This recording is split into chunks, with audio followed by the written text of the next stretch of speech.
Lots and lots of talking points in the budget speech.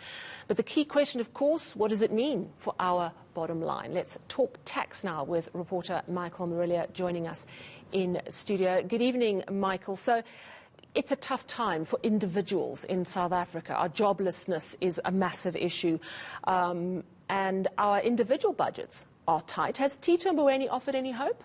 Well, he said that he's trying to leave us on a hopeful note, Sally, as we try and navigate our way through 2021. Of course, 2021 is the year when the vaccine rollout happens in South Africa. And there was a lot of speculation that we might face tax hikes, in fact, as much as 5 billion rand in tax hikes to try and get ourselves out of that fiscal hole that we ended up in. But it seems there is some relief in sight. So let's focus on Tito's taxes. We're going to focus on the vaccine first of all. No explicit vaccine tax in 2021, but there are some strings attached here. 10 billion rand has been allocated to the vaccine program, the vaccine rollout over the next 2 years, and our contingency reserve, so that's really the cookie jar where we keep the money in case of a rainy day, has climbed quite considerably from about 5 billion rand all the way to 12 billion rand. So it's not necessarily a get out of jail free card, but it does mean that we don't face a vax tax, if you want to put it that way. Let's focus on some of the other key announcements from the minister's speech. Of course, those fuel levies, we get these every year.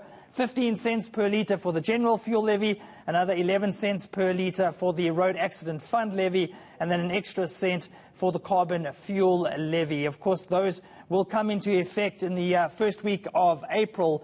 We are expecting quite a heavy price increase when it comes to petrol and diesel in March, so a bit of a double whammy for motorists in South Africa. So try and stay at home wherever you can. I suppose that's the key lesson coming out of the budget in that respect. Let's focus now on the so-called sin taxes. Overall, an 8% increase in alcohol and tobacco excise duties. The actual numbers for you: a beer or cider can, 14 cents extra. Wine, 750ml bottle, 26 cents extra. If you prefer sparkling, you're going to pay almost 90 cents extra. In terms of your spirits, guys, you'll have to fork out an extra 5.50 rand for a 750ml bottle. For your ciggies, almost 1.40 rand extra for a pack of 20. And if you like to smoke your pipe after a hard day's work like Devin Morrigan, 47 cents extra for 25 grams of piped tobacco. I was just kidding about smoking the pipe, Devin.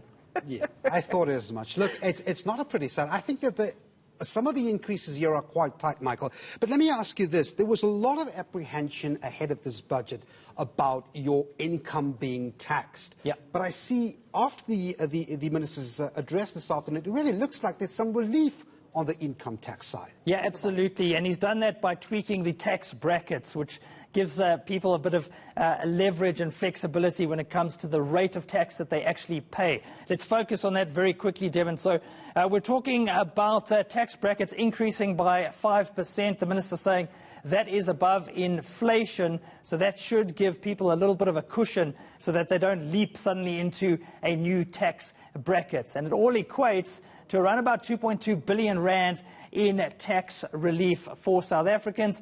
And Mboweni is saying that it should help the lower to middle income earners out there when it comes to their tax brackets. We've also got a new tax-free threshold, Devin. That is 87,300 rand. And the minister is saying that tax relief in terms of those brackets will mean that you'll get at least an extra 756 rand in your pocket. So it might not be a lot, but these days every cent counts. So that is important. Finally, I just want to focus on the corporate income tax rate. That is heading down, Devin. It was 28%, now sliding to 27%. But bear in mind that kicks in for assessment years starting or commencing on the 1st of April 2022. Government saying it is looking to decrease those corporate income tax rates in the future. So this is really the starting point in terms of that. And just one other thing, guys, very important. 3 billion rand could be allocated towards SARS to improve its systems, make it more technologically savvy, and that could help it collect more tax. If it does that, perhaps we'll get even more relief as individual taxpayers. It certainly does look like strengthening the capability of SARS is the route Treasury is taking. Michael Marillier, thank you very much indeed for that tax.